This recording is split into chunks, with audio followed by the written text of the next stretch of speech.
Hi guys, அனைவருக்கும் வணக்கம். இன்றைக்கி நம்ம சேனலில் புது ரெசிபி பார்க்கலாமா? தெம்பே கிச்சப் எப்படி செய்கிறதுன்னு பார்க்கலாம் வாங்க.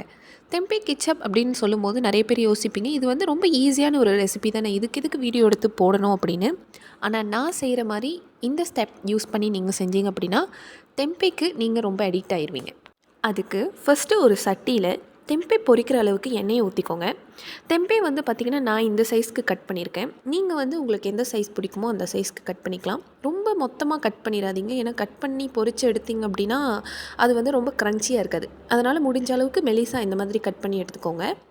தெம்பேயில் சேர்க்க போகிற பேஸ்ட்டு நம்ம செஞ்சிடலாம். அதுக்கு பிளெண்டரில் 2 பல்லு பூண்டு, இஞ்சி, 2 பச்சை மிளகா, பாதி சோப்பு மிளகா, பாதி வெங்காயம், பாதி தக்காளி, இது எல்லாத்தையும் போட்டு நல்லா அரைச்சி எடுத்துக்கணும். தண்ணி ஊற்ற வேண்டாம். இப்போது தெம்பே பொரிஞ்சிருச்சு.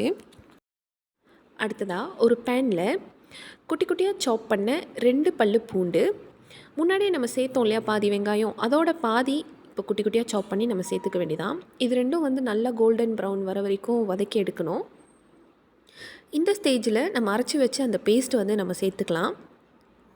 பேஸ்ட்டு சேர்த்த பிற்பாடு இது எல்லாத்தையும் நல்லா கிளறி எடுத்துக்கணும். மிளகாவோட பச்சை வாசனை போகிற வரைக்கும் இதை நல்லா கிளறி எடுத்துக்கணும். அடுத்ததாக நம்ம வந்து இப்போ கிச்சாப் சேர்க்க போகிறோம். நீங்கள் வந்து உங்களுக்கு என்ன வகையான கிச்சாப் சேர்க்கணும்னு தோணுதோ அதை சேர்த்துக்கலாம். நான் வந்து இன்றைக்கி 3 வகையான கிச்சாப் வந்து சேர்க்க போகிறேன்.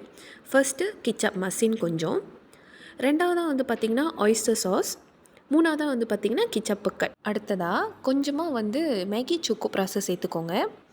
இது வந்து சேர்த்ததுக்கப்புறம் வந்து கொஞ்சமாக சீனி சேர்த்துக்கலாம்.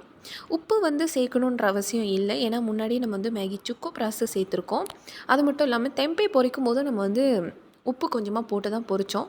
ப்ளஸ் வந்து இந்த கிச்சாப் மசின் வந்து நம்ம சேர்த்துருக்கறனால நான் இன்றைக்கி உப்பு சேர்க்க போகிறது கிடையாது. இப்போது நம்ம பொரித்து வச்ச தெம்பையை வச்சு ஒரு கிளறி எடுத்து வச்சோம் அப்படின்னா சூப்பராக இருக்கும். பார்க்கும்போதே அவ்வளோ டெம்டிங்காக இருக்கும். சுட சுட சாதத்தில் இந்த தெம்பையை வச்சு சாப்பிட்டோம் அப்படின்னா அவ்வளோ க்ரன்ச்சியாக சூப்பராக இருக்கும்.